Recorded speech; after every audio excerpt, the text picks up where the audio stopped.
Oke, kita mulai ya. Kali ini kita bakal kupas tuntas sebuah insiden yang heboh banget di Makassar, yang tadinya cuma kejadian di swalayan, malah jadi perdebatan nasional.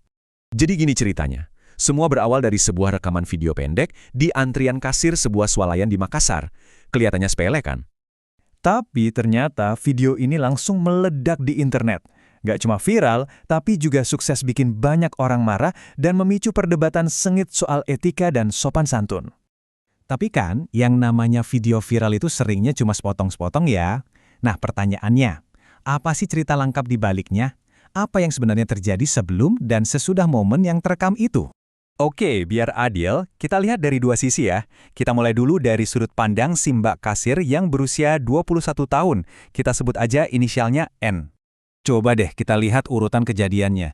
Gila ya, cuma dalam hitungan menit aja, dari yang tadinya cuma teguran biasa soal antrian, situasinya langsung memanas sampai akhirnya, terjadilah insiden yang gak banget itu. Cepat banget eskalasinya. Bisa kebayang gak sih syoknya si Mbak Kasir? Dia bilang ludahnya kena muka, jilbab sampai baju. Jelas aja dia kaget banget. Makanya keluarganya gak terima dengan perlakuan itu dan langsung melaporkan kejadian ini ke polisi.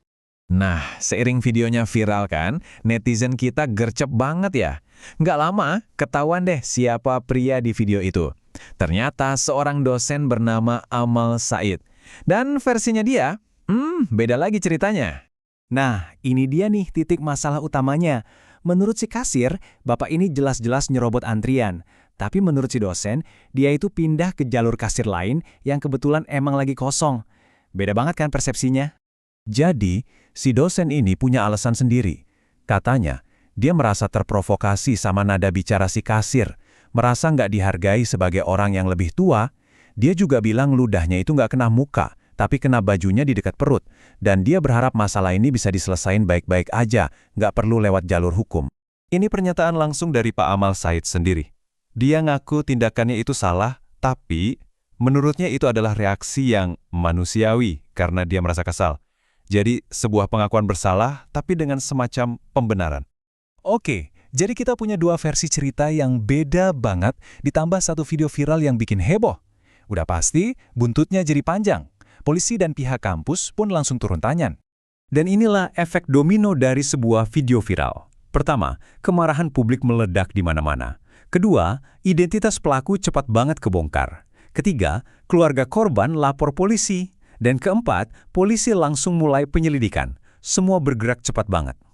Karena pelakunya ternyata seorang dosen. Nama kampusnya, yaitu Universitas Islam Makassar atau UIM, jadi ikut terseret dan jadi sorotan publik.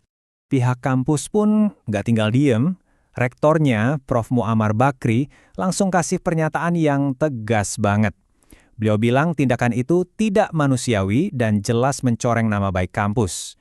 Mereka benar-benar menjaga jarak dari tindakan dosennya. Nah, ini ada satu detail penting yang perlu kita tahu. Ternyata si dosen ini statusnya ASN DPK. Gampangnya gini, dia itu PNS yang ditugaskan buat kerja di kampus swasta. Artinya, dia bertanggung jawab kedua pihak, pemerintah dan juga kampusnya. Jadi, sanksinya bisa datang dari dua arah. Dan ini bukan cuma omongan doang.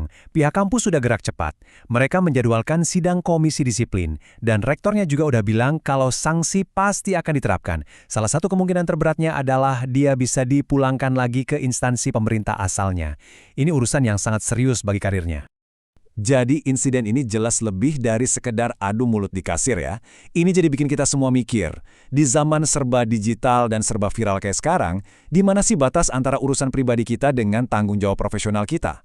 Ketika kelakuan pribadi kita terekam dan jadi konsumsi publik, sejauh mana kita harus bertanggung jawab?